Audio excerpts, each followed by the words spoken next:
Hey guys, welcome back to the Behind the Food podcast. I am here today with Eli from Absurd Snacks, my co-host Daniel, What's who's up, been holding guys? it down for most of the last episodes while I've been out. Finally, dude, you got to do some solo stuff by yourself, which is kind It of was cool. good. It was Yeah, good. Yeah, I the learned. clips will be. Yeah, the clips will be good. I learned how to think ahead a little more, which is always good. You kind of have to lead the interview a little more, which is always great. Yeah, when it's just you, it's like, oh, these questions are going to be harder. Yeah. Eli, what's up, man? What's up? Good to see I you guys. guess the it's good to see you too. The question I usually like to start these interviews off with is how did Absurd Snacks kind of like come to be? Like what did you do wrong in life to become a CPG founder? Uh, like how did that happen? That's a funny question because it does seem to choose us, and it's a blessing and a curse when we get there. But no, we stumbled into the opportunity of Absurd Snacks.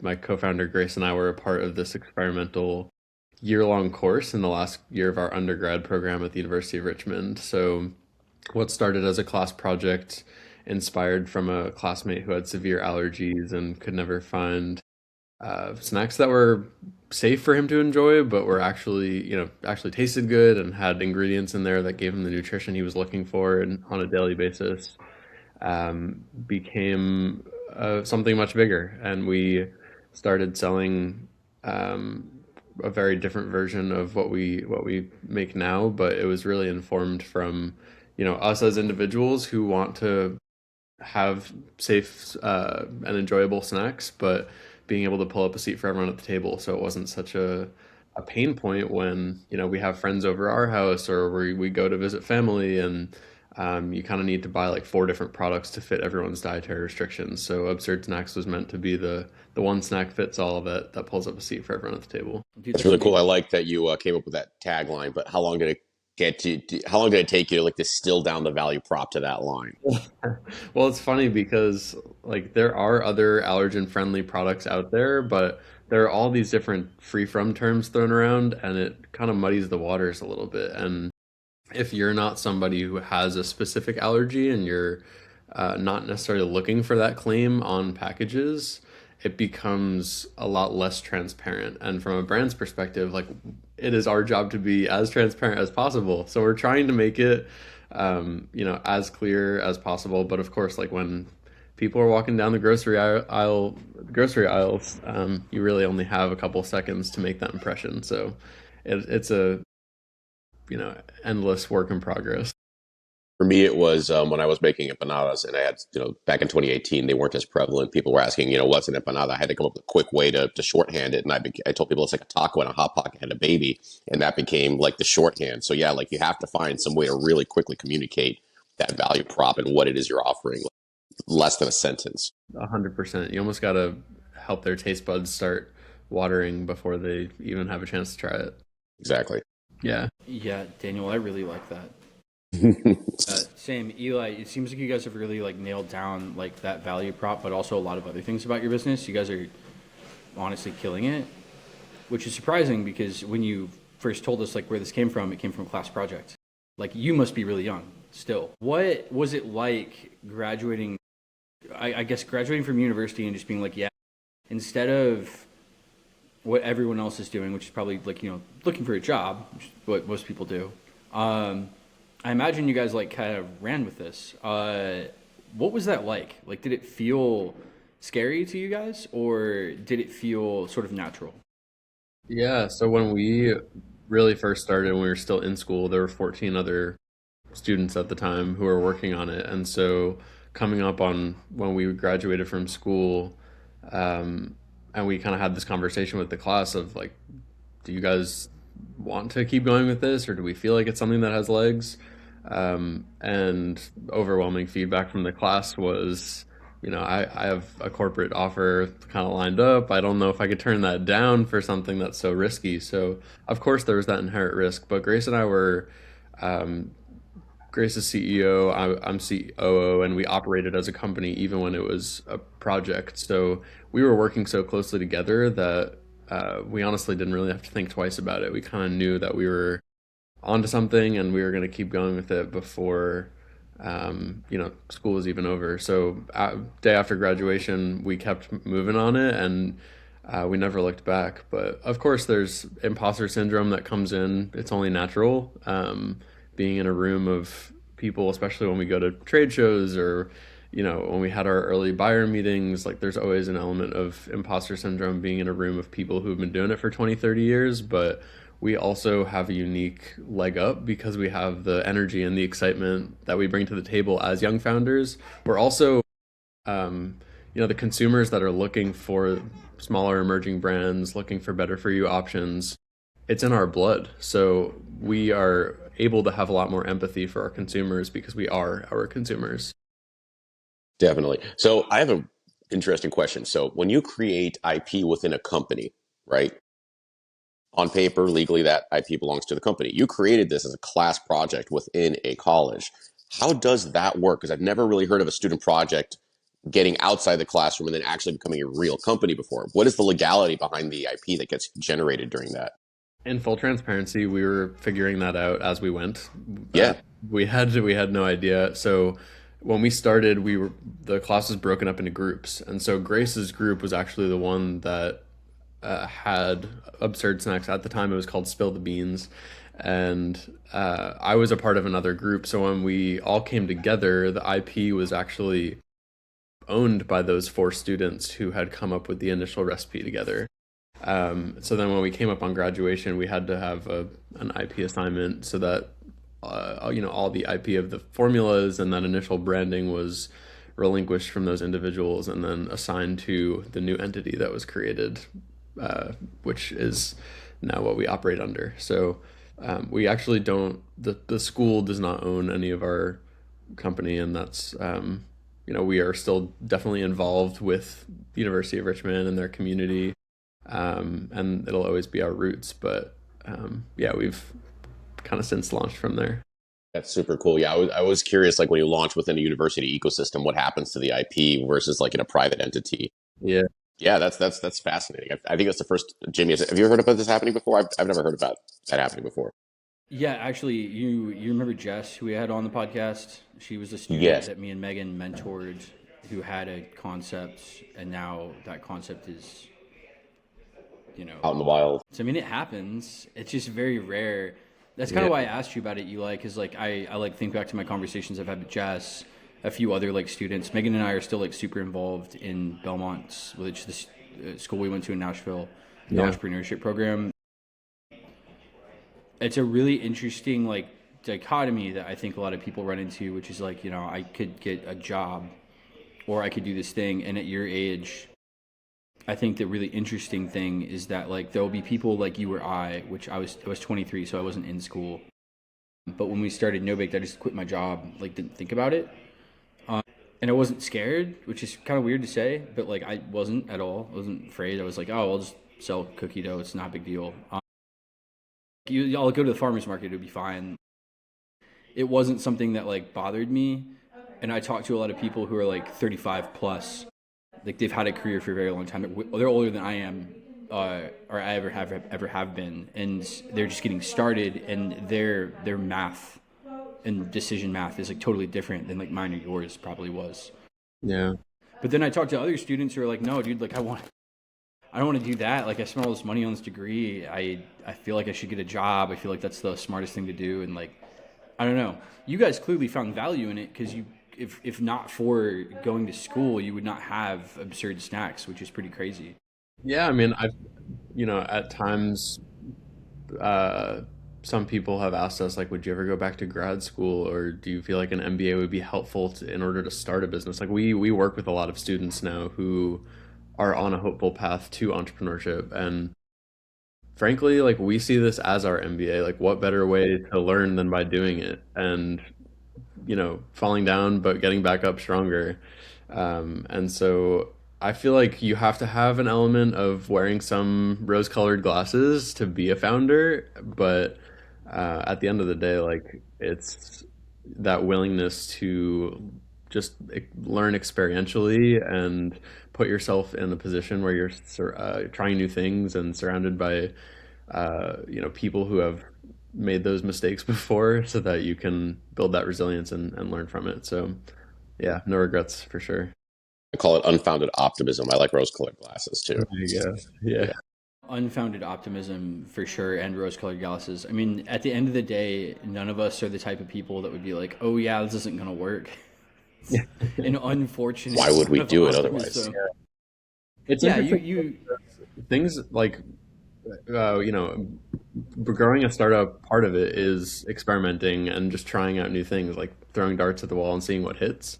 And it takes being able to like own your mistakes and just keeping the North Star as falling in love with the problem and not the product, and being able to iterate and change things and not stay too tied to it, because at the end of the day, like something that you spend a lot of time creating, it's natural to hold it really close, but you have to be able to adjust. And things are changing so fast, like from the time a couple of years ago that we started to now, everything that's really taken off with everybody looking for maximum protein in their diets, and like different ingredients having totally different perspectives, and even like with the administration change and how that's affected perspectives on certain foods, it's just totally shifting the landscape. So yeah, yeah, always got to be yeah. open to I'd change. say the tariffs combined with like a lot of the things you were just talking about, which are really just consumer trends that change like every 2 years. Yeah, Like when I originally launched No Baked as a CPG product, like being like a vegan product was like a The good thing. idea. Like it was the thing, like the thing of the day. And then like if you fast forward like to now, which is not, it's not that way. It's like 6 years later. Like it's not. It's no longer something that people are like buyers are looking for specifically. And I feel like those buyer trends change so much that it's like you can't possibly you can't have like a roadmap and be like this is what we're gonna do and know with 100% certainty that that's always what's gonna happen. right. Because things are gonna change. TikTok is new, like not that new anymore, but at one point it was, and that's changed lives for a lot of entrepreneurs. Um, yeah, man, it's cool. So when you guys first launched, like, and you like left school, at what point did you commercialize the product? Because you had mentioned like, yeah, we started selling it under a recipe that's very different than the one we have now. So Yeah. how did you get to the one you have today? So the initial recipe was inspired from, so Grace was a college athlete and she was like roasting chickpeas in her dorm room air fryer. And what was for her just a delicious kind of blank canvas ingredient that gave you protein and fiber, but she could season different ways, was a really good substitute for peanuts and tree nuts because it has that crunchy experience without being an allergen. And so when we first started, we were selling a early version that had like roasted chickpeas and roasted green peas and little bits of granola clusters in there, and we were selling it at farmers markets locally. We had two flavors, and our maple cinnamon was always the best seller.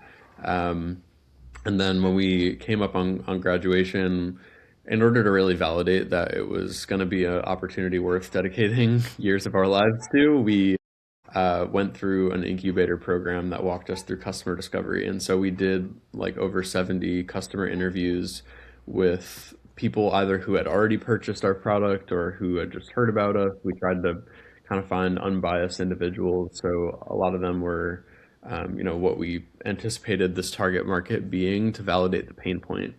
And then it was always the insights that would lead us to other conversations that opened our eyes to really like how big, not only how big this pain point is, but how the ripple effects and how many different communities it really affects, because it's not just the individuals with allergies, it's also these allergy adjacent individuals, the people with family with allergies, the people with roommates with allergies. And so it's like one dietary restriction can affect the menu for dozens.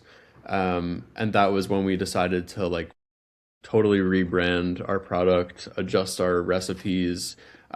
We came out with a savory flavor due to popular demand, so introduced the rosemary sea salt, and that was when we kind of pivoted into retail as well, because a lot of these people were saying, "I go to my trusted retailers in order to curate products that will be good for me to eat. So um, Whole Foods was our first kind of cornerstone retailer. They took us in as a local brand, and we started just in Virginia.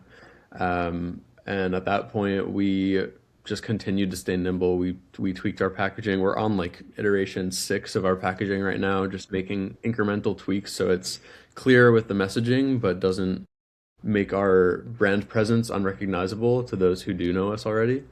And yeah, we kind of just took it from there. But we've always been very intentional about like every new door that we open, we're making sure that we're supporting those stores to introduce it to new customers. Every change that we're making in our formulas or in our branding or our messaging, we're making sure that it's backed with enough data and not just doing it on a whim. So I guess that's the beauty of the game. Yeah. So you said, obviously it seems like this incubator program you guys went into was really kind of transformative, taking it from kind of a student project to something commercializable. Was that incubator program within was that within like a co-man? Was that within, like, where did that sit? Like, where did that live?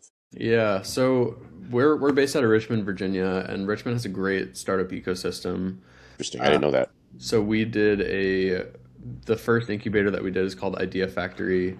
It was a part of a startup community and co-working space that we are a part of here.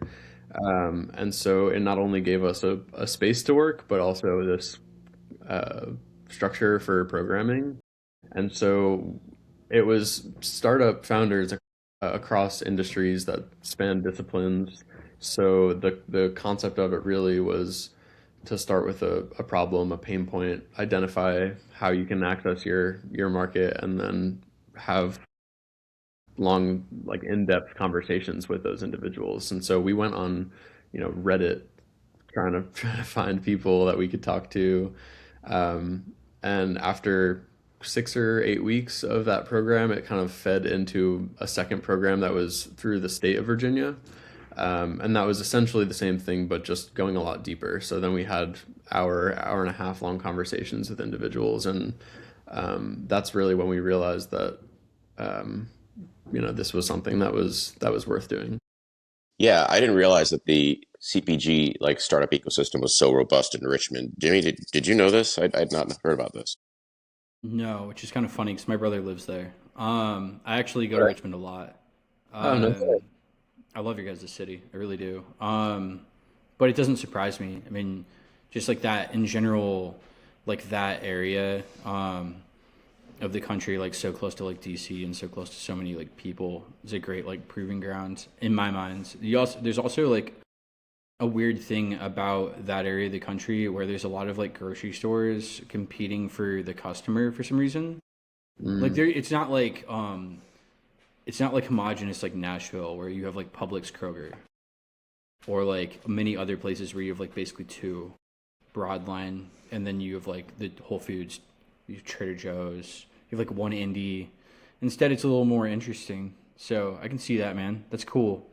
yeah, Um, Richmond's always so like a great restaurant scene and a lot of yeah, good local businesses and shops, but it's only recent that there's more infrastructure starting to emerge for manufacturing, which is something that we're honestly very passionate about because there's a major lack of infrastructure in Virginia as a whole.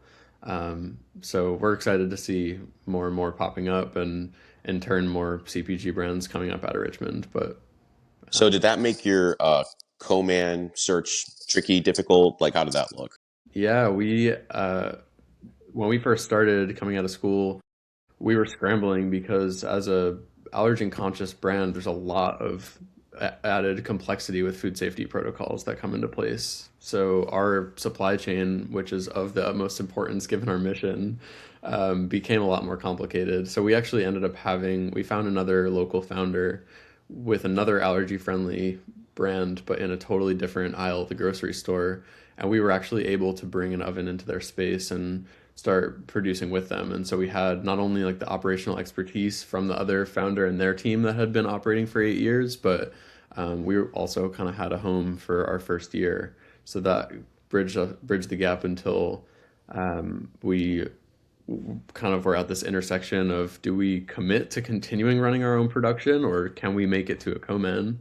And as a lot of food founders kind of find out, is that contract manufacturing and like larger scale production is not set up for small brands at all. And so you're either forced to jump to massive volumes and pay an arm and a leg and just kind of cross your fingers that you can sell through it, or invest in doing it yourself. And so we ended up doing it ourselves for about a year and a half.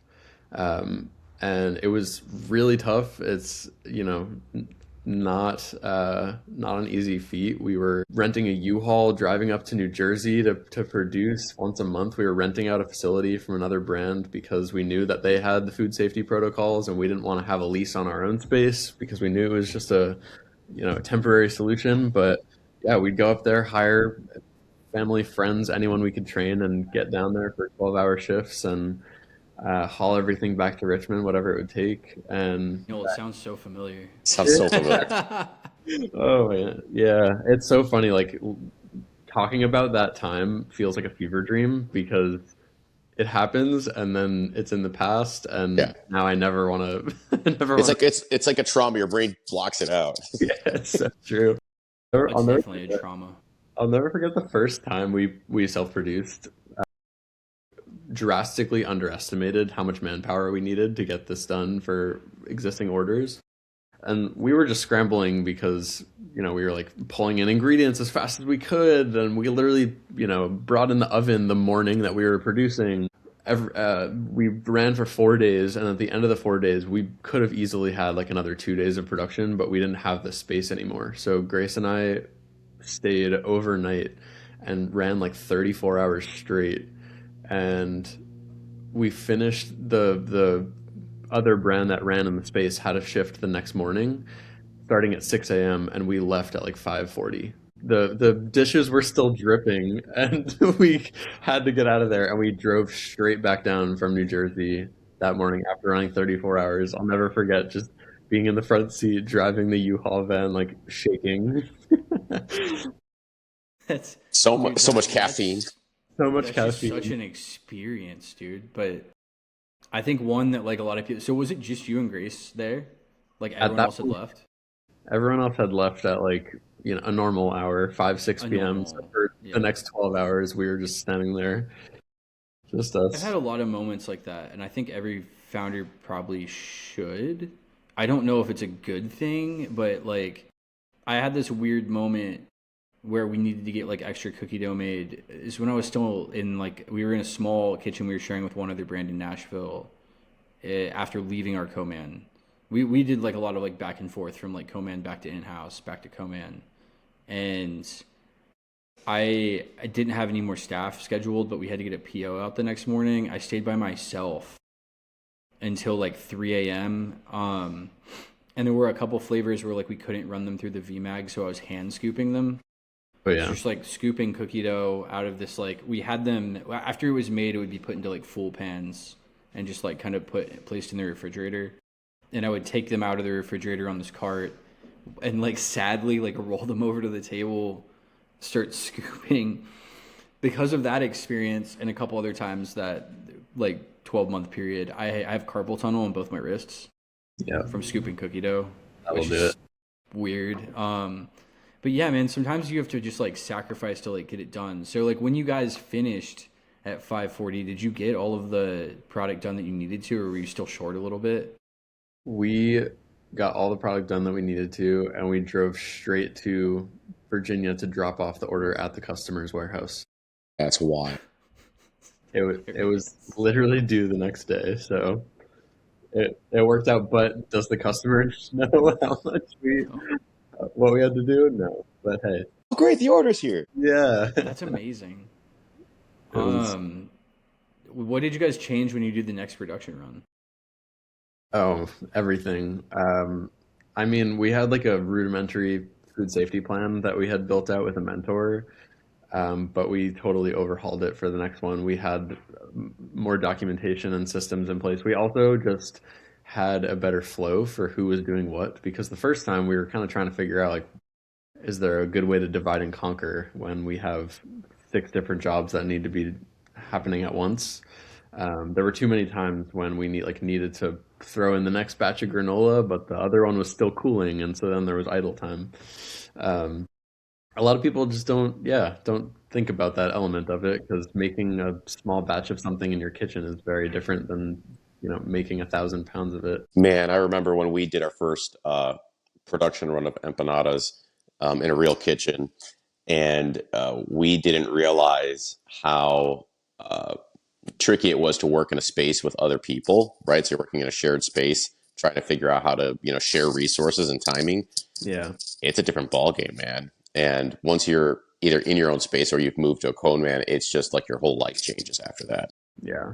No, it's a beautiful thing. There are different, I mean, like, it's different things that you have to think about, right? It's not like it just completely takes it off your hands, but it's just Different challenges. different challenges, 100%. Yeah. Yeah. So how long did you guys produce your own? Did you at some point move to a co-man or do that to this day? Do you still make your own product? We produced ourselves for a year and a half, and Mm-hmm. this last June started working with the Co-Man, which has been incredible, both for our mental and our fingers. Yeah, I feel like your mental health probably improved a lot for the last 12 months. Yeah. Just speaking from experience. Yeah. Yeah, moving to someone else making it is definitely.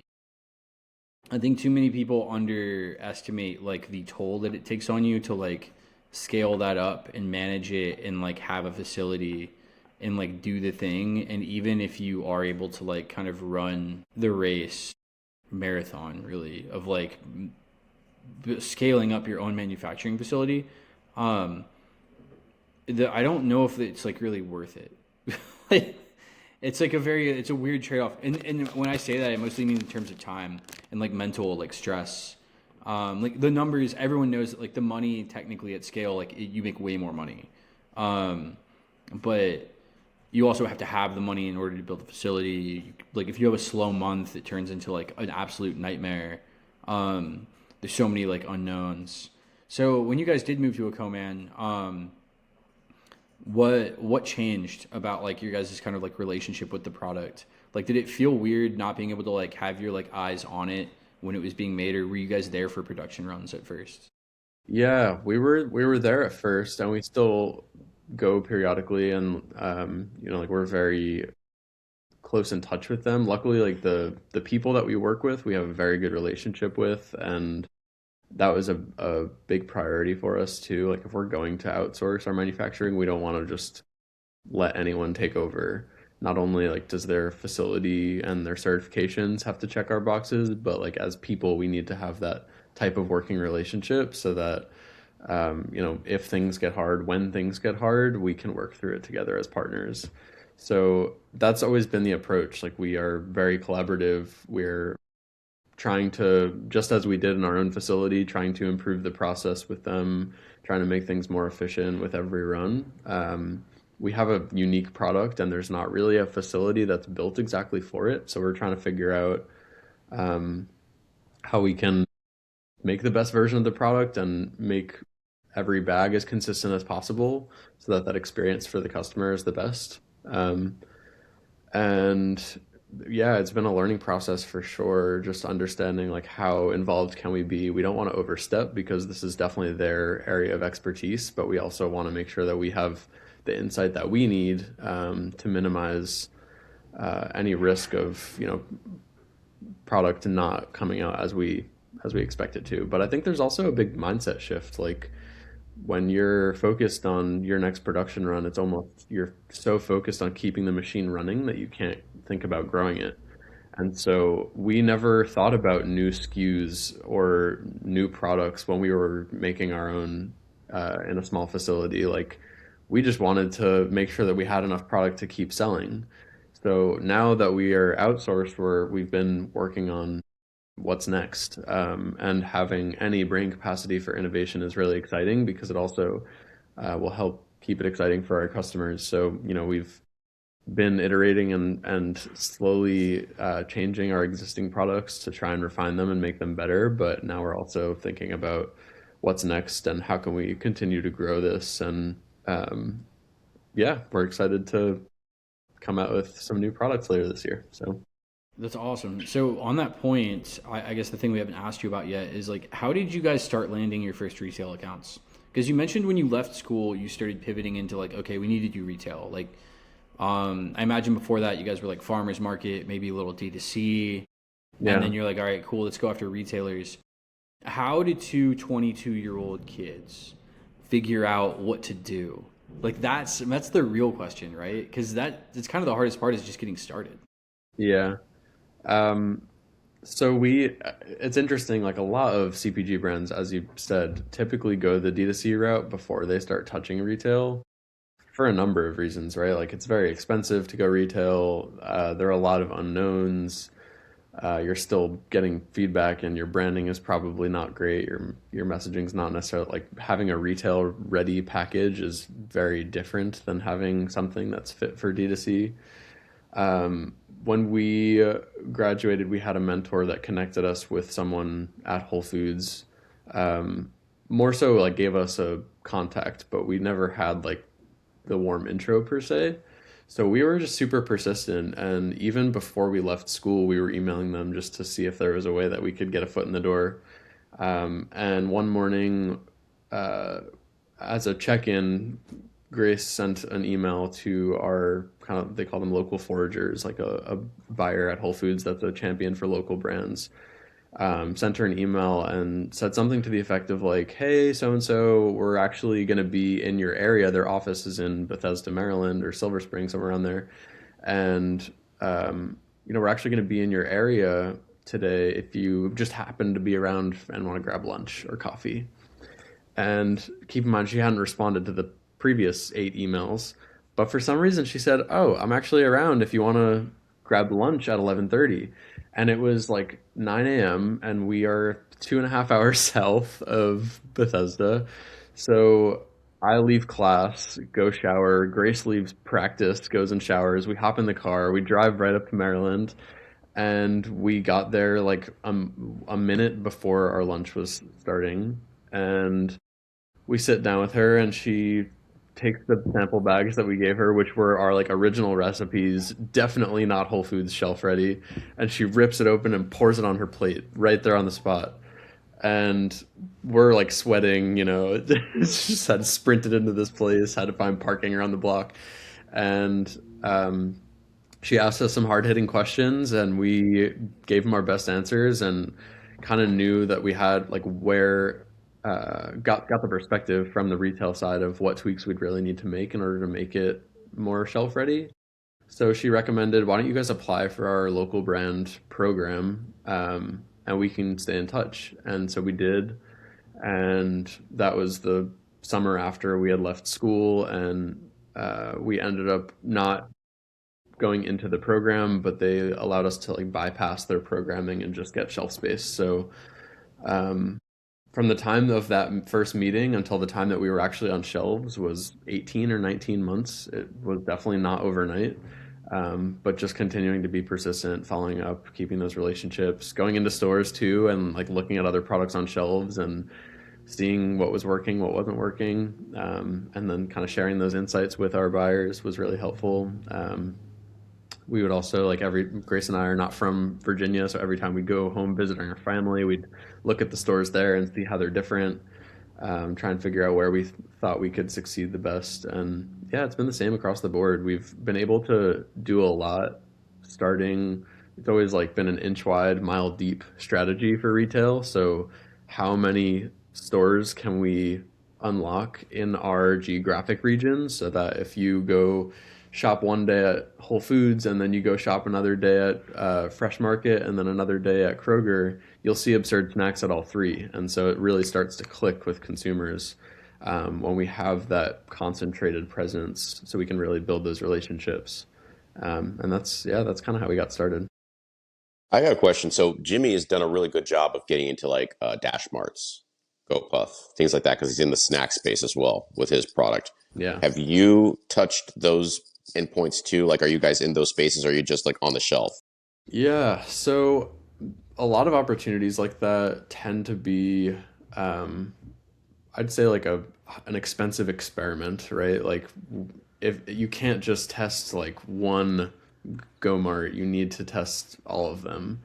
So earlier on, until we had our manufacturer, we kind of refrained from jumping on opportunities like that. Like we would always, we really wanted to stay focused on more natural retail accounts, the independents, things that we had some data to back that it would work. Ever since we moved to a manufacturer, now we're starting to open the floodgates a little bit more. But even still, like we're a two-person team, and so and Grace really like leads our sales efforts. So with limited manpower on the sales side, we want to be very deliberate about what opportunities we're taking advantage of. That being said, though, like we are definitely now starting to tap into more opportunities like that. So we've done some smaller scale experiments with it to with convenience as an example to test to see if it would work. So we've worked with some like local independently operated shops that we've been able to sell to directly. We work with a lot of hospitals and universities too, where it's more of a convenience food service play. So they'll have them in grab and go sections. And that's been working super well. So now that we've kind of validated it on a smaller scale, we're starting to do some programs that allow us to ramp it up a little bit more. Um, but, you know, for convenience specifically, like and food service, there's so much red tape, and the way that the industry is set up has so many middlemen that it makes it maybe it's a little more complex than what meets the eye in order to really grow in those channels. So we're trying to do it, but in a way that allows us to give it enough, you know, attention to really be able to capitalize on the opportunity. I think you guys have been really smart about the way that you're like launching and then like marketing the product, because everything you're saying is so true. And especially when you referenced like when you guys were self-producing, and it was hard to like meet demand, right? Like you're making as much as you possibly can, and you're selling all it. Like you said, you guys made that first production run and then immediately drove it and delivered it, and it's like, oh cool, you like sold all the stuff you made. So like if anyone is like listening to this and thinking like, oh, should I like try harder? It's like sometimes the smartest thing is to simply like meet demand with like the resources you have today. And that decision is like, I think, hard to make for a lot of entrepreneurs because it requires patience, which is not something many of us have. And it also requires just like accepting that growth at all costs may not be like the right answer. Yeah. So I love that, man. I love that for you guys. One question I was going to ask though, like back on the retailer topic, is like who was your first retailer? Was it Whole Foods, or was it like a small like local place? We did have small independents for sure. Our our first three were all here in Richmond. There's Elwood Thompson's, Libby Market, and Good Foods Grocery, and those three are still like some of our best-selling accounts now, even more so than the bigger stores. Like they move a ton of volume. They also attract a local consumer that wants to support local. Anytime that we, you know, want to run a promotion, they're going to be the first people that we go to ask about it. We printed these like nice big branded displays, and they took them in. So like getting in with local stores, though they may not be as scalable as chains can be, like they are the biggest evangelists for smaller brands. I feel like that's your big proof of concept too. There was a small local store in Nashville that was like the first retailer we ever had. Because we started as a restaurant chain, and then like, you know, we were doing a lot of D2C. And in 2021, when I decided like, yeah, we should do retail, it seems like a good idea. I don't know why I said that. Everybody seems to say that. It seems like something we should do. We should do retail right now. Like everything else has been annoying. That can't possibly also be annoying. Yeah, yes, it can.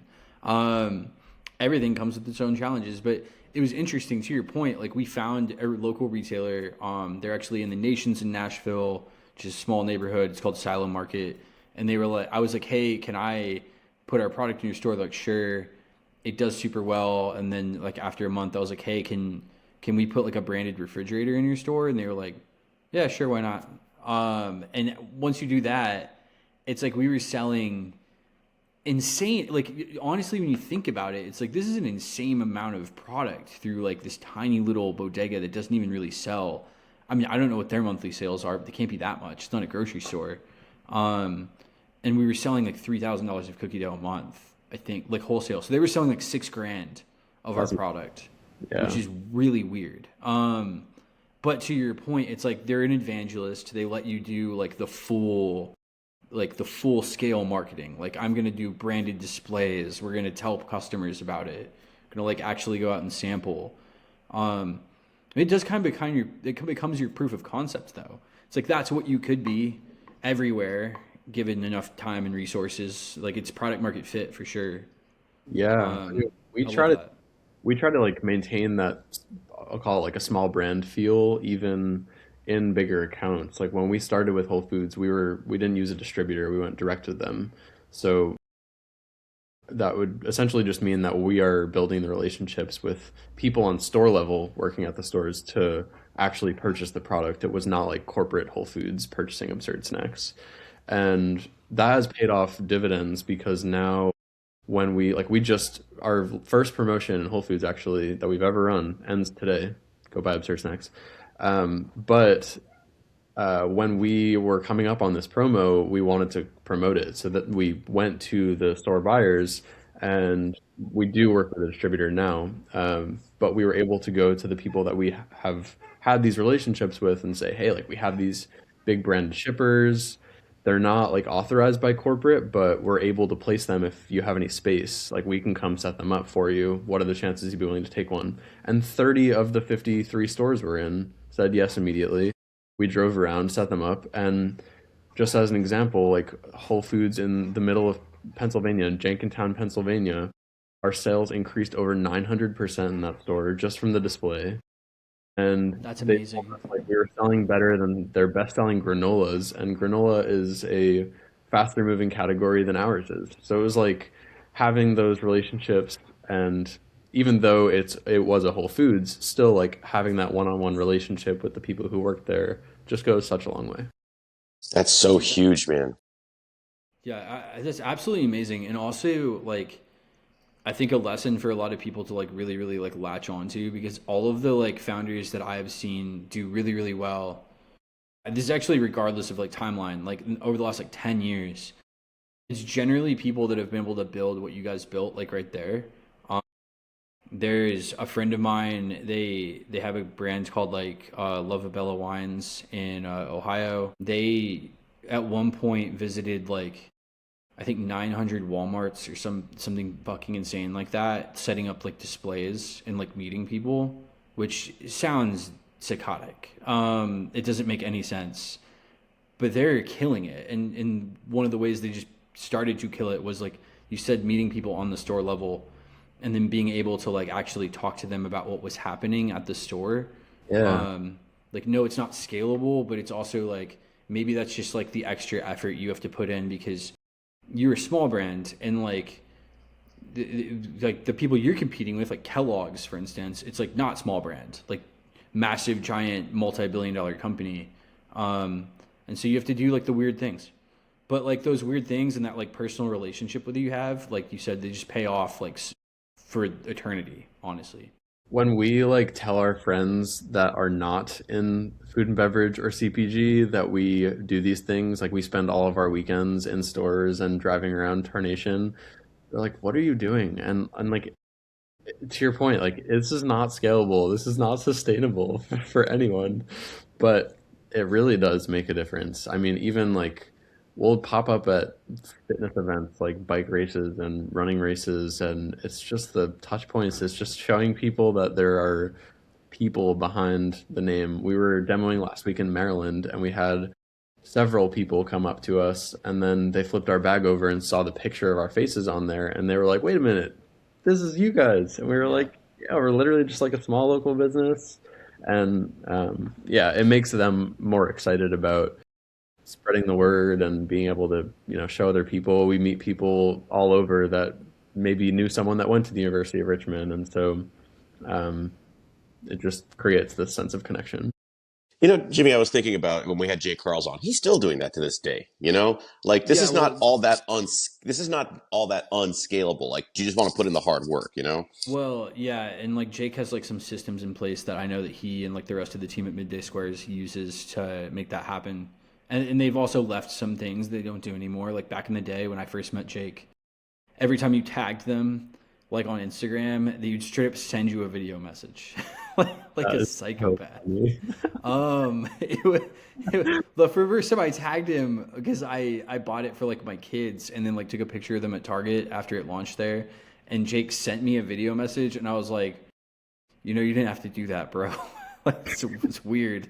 Um, I saw but something that, also like it's scalable to a point. yeah, Like you could figure it out, but eventually there's probably too many DMs to go doing that with. But I love what you said, Eli, where like they turn the bag around and like they're like, oh shit, like this is Eli on the back of the bag. That person's never gonna forget that, probably ever. It makes like an impact, and then to your point, like a serious connection with like brand to person, yeah, and they're probably gonna be like, oh cool, that's Absurd Snacks. They'll tell their friends about how they met the founder one day, especially when you guys sell for like $1 billion, or maybe not. Who knows? Um, I'm just like knock on wood. But yeah, like I think that personal connection matters a lot. Like yeah, regardless of what happens, like that's really cool for people to experience. I know that it always made no sense to me and Megan for a very long time why our brand did so well in Nashville and a few other areas where we had scoop shops and we did a lot of events and we were like showing up all the time. And then eventually it just made sense.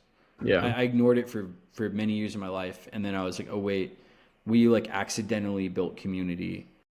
Just like being out and about, doing what you guys are doing. And so yeah, the more you can do that like all over and you can do it with as many people as possible, it probably pays off. 100%. And honestly, like on a real note, it's a double-edged sword for me because I love it and I care so deeply about our customers and our community, but I'm also like a little more introverted in that sense. So I like don't post on social media personally, and it's not my natural instinct to like take pictures of the product everywhere we go. Not that I'm not excited about it. It's just not me. So there are some times where I have to like force myself out of my comfort zone a little bit because I would not naturally be doing these things. So Jake like going into their stores and dancing with the buyers, I'm like, Dude, I love that and I wish that I had that energy, but that is not me. that's very specific to him. Yeah. Although I do think it takes a lot of energy out of someone. And I know him personally, so I've kind of seen that it ebbs and flows. And I Yeah. think that like for most people it ebbs and flows. And I am another person that people would probably describe as extremely extroverted.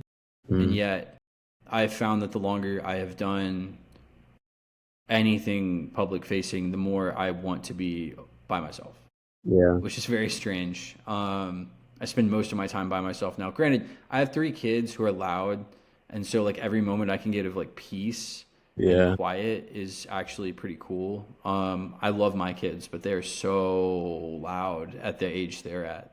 I Um, I have a question for you guys. I'm curious, like, as you know, this industry is very community oriented and everyone's like always talking to one another and going to the trade shows and seeing familiar faces and going to all the events and whatnot. Like, do you find that it's affected your ability to have a social battery or like do things that you did before you were in this industry? Like, because for me, I feel like it's completely changed my day-to-day life as an individual. And I'm just curious to. 100%. So I live more in like the intersection of where restaurant meets CPG, and Jimmy is now more in the like because you started in the same place too. He's more in the CPG space than I'm now. I'm still kind of more on the restaurant side. So yeah, the people I hang out with all the time are restaurant degenerates, man. They're the people that sit behind the line behind a bar in a restaurant, and yeah, those people don't work or don't have normal hobbies or live normal lives. So yeah, they like we're going to go and have a meeting after this is over, and you know like they don't keep normal business hours because of the way And that you're going to they invite exist. most of them on the podcast, Daniel. Most of these Exactly. people will come on the podcast over the next few months. You'll get to meet all of them. Eli, to Daniel's point, like I know Daniel, I've known him for a while. Like Daniel's you're a pretty introverted dude. He comes off as extroverted because he has to for his job. Yeah. But like enjoys like his time chilling. I think that like That couch right there is my favorite thing on earth. But yeah, I've slowly become more introverted over time, and I think like job is like definitely part of it. Yeah. You learn to protect your energy to a degree. Yeah, you want to like protect your energy and like what you're doing, right? Like I don't think that people should expend energy to the point of like absolute burnout. Jake Carl's obviously documented his like wonderful burnout journey for all of us to see on social media, which is really cool. And it's honestly a gift to most founders to like just like take a look at maybe his posts from that period of time. I think it was like 2024 or 23, I think. I was at Expo West that year. He like left early because he burned out hard. I've met other founders that have burned out hard. I have burned out hard also. It's generally from not protecting your energy, which unfortunately protecting your energy usually comes as ignoring things outside of what you do for a living. I've flipped to the script, by the way, over the last year of my life. This is true. You need to talk about this, Jimmy. Yeah. Well, and like Eli, again, you're not in this phase of like your journey. I don't recommend doing what I'm about to say for you because Eli's on some shit. Like he's going to the moon and it's going to happen. And I've been like watching it happen. So I'm like super excited for you guys. Thank you. And there's periods of time, there's seasons where you got to put in like lots of work. I came to a realization where I was like, wait, I'm not happy with what I'm doing with my life. And I turned 31, which felt very old to me because I've been doing this so long. And it'd be similar to you, right? Like when you turn like 32, you're gonna be like, holy shit, I'm doing this for 10 years plus because you were doing it before school ended. Like, I changed things to basically say like, Nobake's not gonna grow anymore. We're gonna chill, and it's going to become a thing that like pays me money, and I'm gonna work as little as possible. Imagine that I found other ways to work after taking a break for like 3 months because I can't handle it. Yeah. Daniel's recording stopped. Daniel, come back. How did that happen? I somehow took a call without trying. I'm back. Oh, okay. I thought I shut it down. But yeah, dude, like I think people should just understand like where they're at in life and like balance it and be okay with it. Like I also became okay. Fuck, I can't remember who said this. I feel it was Jason Burke at some point, and I might be crediting him with something he didn't say, but some wisdom that I heard recently was you have to pick like only a couple areas of life that you can excel at, and like a lot of people just end up picking like they leave the scene or like their friend like the large friend groups and stuff, and they pick like their close friends, family, and like work or like their passion. I think it's sad when people pick like work and they're like a lawyer and hate their job. I don't think lawyers all hate their job, but like, that's a prototypical office job. That's I imagine, do you like resonate with that at all? Like anything I was just saying? I definitely resonate with that. I mean, I definitely feel like I had other hobbies that I don't block out the time for. After the first like year and a half or 2 years of Absurd, Grace and I like kind of reflected and realized that we were like not sleeping enough, and I was like not exercising at all. I love to cook and I love food, which is why like doing what we do is so exciting, but I like was not blocking out time to cook actual meals, and my like love for food was fading a little bit because it became all work and I had none of the fun parts of like, and that also was partly in due to us like self-manufacturing, and we have no time for the creative juices to flow. So we've tried to be more deliberate about that, like doing things that bring us energy outside of work, and a lot of them are work adjacent and end up like benefiting our work too, which is a nice added benefit. But like cooking more, sleeping more,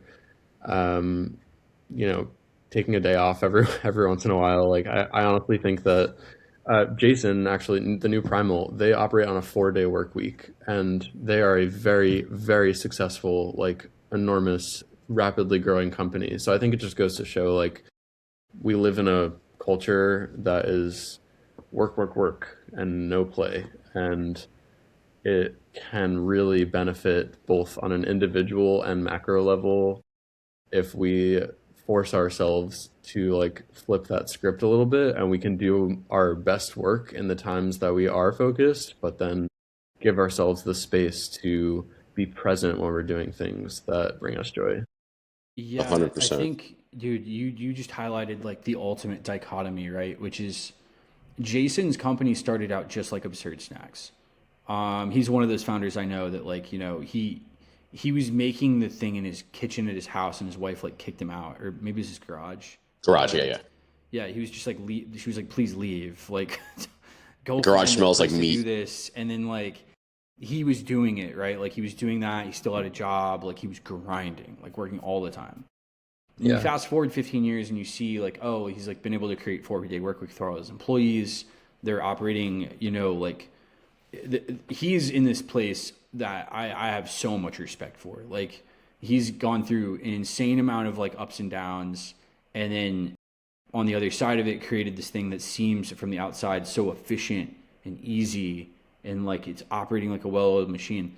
What happened, I think, and what happens to a lot of founders is that the beginning you can't get rid of.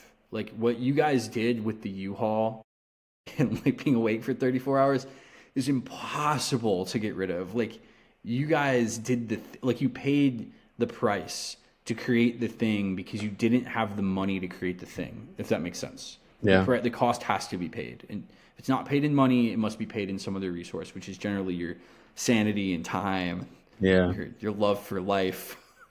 And But I would argue that paying that price in money is not nearly as valuable as paying it in time and experience. it's not at all, because those brands typically fail also. I've said that a lot on this podcast, and I'll continue to say it. I can actually name, and I'm not going to right now, but like I can name brands that I know of that were they're backed by celebrities, got shitloads of money. I have a friend that was the CEO of one of them. We're talking about funding that none of us have ever seen and never probably will, because it's like easy money. They failed, like on their face, flopped, done. And it's because, to your point, like it's not as valuable at all. Like you can't simply use money to launch a product. But there's a point to flip the script, and like I found that point recently in like my life. Obviously I took it a different way than like someone like Jason has, but what happens to every founder is you begin to understand the idea of leverage, and like you guys simply hiring a co-man is the beginning of that. It's probably why you feel more grounded now than you did like before. And as you begin to grow a business, you start to realize that actually working less allows the business to grow faster. If you work more, it generally causes it to grow slower. You can also be one of those freaks that figures out how to work like all the time and also outsource things at the same time, which then proceeds to let it grow as fast as possible. But that's also not like, to your point, you said this, like that's not healthy, and therefore you're not going to do your best work. Yeah. Like And I limit myself now to working between I generally work between like I wake up with my kids, I answer emails. So I work between like 6, 7:30, then I take my kids to school. I do this podcast earlier than I generally work, but I work every day from 10 to 3, 10 to 4. I have a hard cutoff at 4. yeah. I do that on purpose because it forces me to be more efficient, but also it's like I do have a plan, and I have been trying to do this recently of like moving everyone at all of my businesses to like a 4-day work week, because I just don't think that it's necessary to work constantly, because it doesn't really move the needle. I think it's probably necessary to stay like in the zone. So like check your email every single day.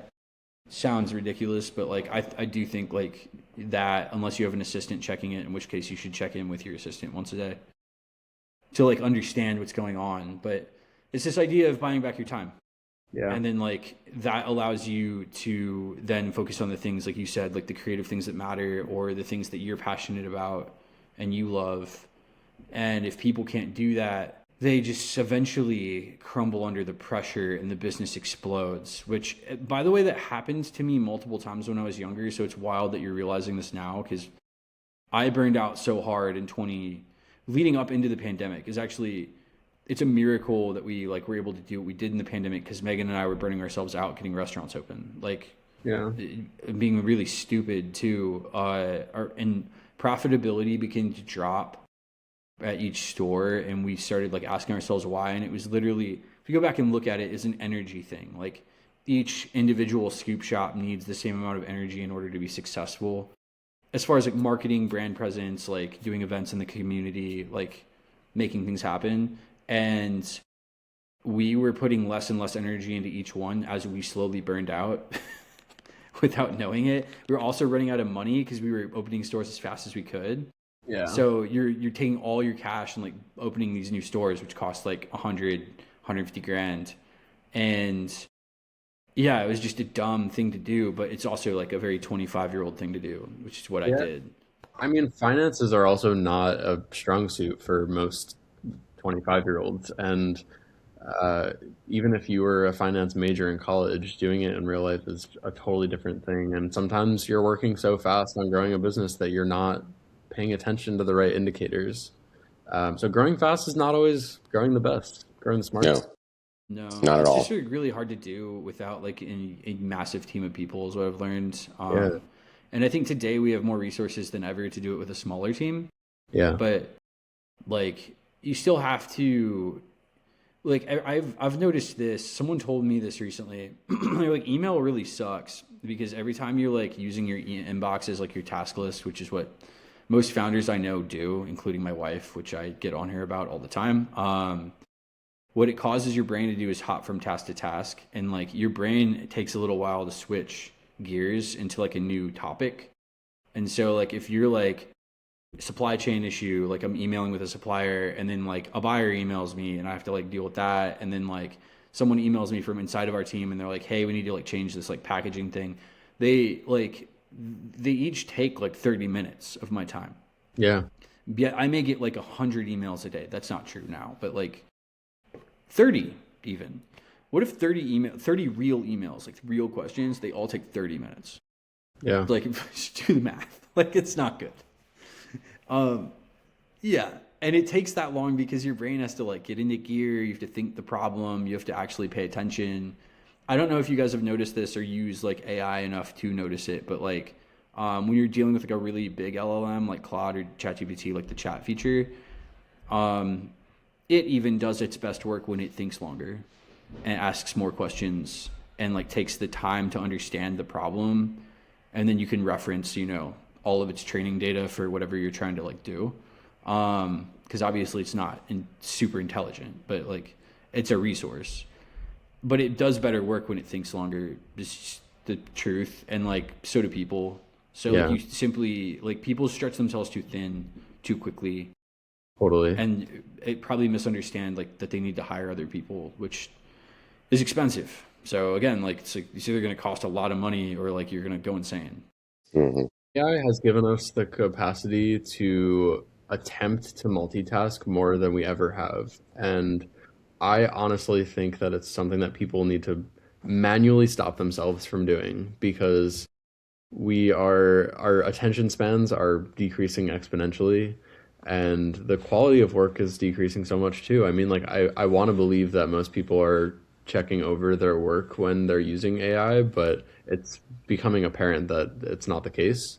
And I'm a huge proponent of AI. Like I use Claude on a daily basis, and it's extremely helpful. It'll make a function in a spreadsheet that would have taken me a month to figure out in 5 minutes, you know, which is awesome. But to your point, like we've tried to make it a priority to we like use our Google calendars as our source of truth for everything. And if we can do fewer things with more time, it can be much more effective than trying to. There will always be an endless to-do list, right? Like Yeah. it will still be there tomorrow, and you can get it done tomorrow. Absolutely. Dude, that's actually so true. Like everything you just said, it's like something I've not even thought the things that you have said, but I sit here listening to you. I'm like, oh, I know that because I've lived it. I'm living it like I lived it yesterday. Yesterday was my biggest multitasking day that I've had in weeks, and it was fucking miserable. It's probably I exhausting. finished yesterday, and I don't think I actually did anything. I know I the know I feeling. did, but like you just like I worked on like 8 different things, and like I don't think I finished any of them. Although one thing I did finish, and one thing I found out that Claude can do is I took my old case labels. We have a new distributor. Megan was like, "Hey, we need like new case labels with like a different barcode structure for this distributor," and gave the label and the label instructions from the distributor, like the old case label picture, label instructions from the new distributor to Claude, and it made the new case labels, Nice. which was cool. I was That like, is oh, okay. Like this would have taken me a long time to do because I've never even seen this kind of barcode before. love that. Yeah, it was weird. I was like, that's a way that it can be used, Yeah. like a Yeah. hammer, as Like opposed to like a thing that's running your life. yeah, I mean, even in the time that Claude is computing, or like sometimes I'll be on a call and the other person on the other side of the call will go look for something on their computer to show me. And in those like 15 to 30 seconds, my gut reaction is to like start looking at something else. So I've tried to be better about, I'll notice myself, my gut goes to my mouse pad and I pull my hand away because if I can stay present in that call, like otherwise my brain will just get pulled into, it'll start to try to shift gears, and it just takes time, and it's yeah, it it reduces the quality big time. Yeah, that definitely takes like extreme like discipline to do. None of Yeah, us can do it anymore. You have to like actively stop yourself from attempting to like do something because we all have our phone on us like all the time. yeah, And if you're sitting at your laptop, it's like the temptation to like go do things is just like so great. it is. I don't know if other people feel that way, but like I like accidentally will open like my email, LinkedIn, like start doing things, and I'm like, what? I'm sitting there with my kids while they're like playing, and I'm like, why am I on my phone? This Yeah, is insane. What you said about Claude too is so true because that's actually what was happening yesterday. I was like, make these case labels, and then like scroll over to my other screen, start looking through my email, forget that I'm making the case labels. Megan's like, hey, did you make those case labels? I'm like, oh shit, I have to do that. Like Claude go did. check them. Yeah, It's just back and forth the whole entire time. Awesome. Well, guys, we're up on an hour, Yeah. or a little over an hour. Eli, this has been great. So much fun. awesome, guys. Yeah, I feel like this is an episode people can learn from. Yes. That's the whole point of the podcast, and the hope is that people will listen who thinking about starting a business. If you are listening, you're thinking about starting a CPG company, DM one of us, DM Eli, ask questions and listen to our podcast. Cool. Well, man, this is a great episode. Thank you for coming on. Thanks for Can having me. you tell people where to find Yes. Absurd Snacks? Absolutely. Head to absurdsnacks.com. You can get it there. You can find us on Amazon. If you are on the East Coast, you can find us in Whole Foods Mid-Atlantic. If you're in Virginia, Kroger, Fresh Market, all your local independents. But there's a store locator on our website, so you can find it at the closest store near you. If we don't stock your favorite store, let us know, and we'll do our best to get it there. But yeah, absurdsnacks.com. Thanks, Eli. Thanks, Thank you, guys. guys. Bye. All right.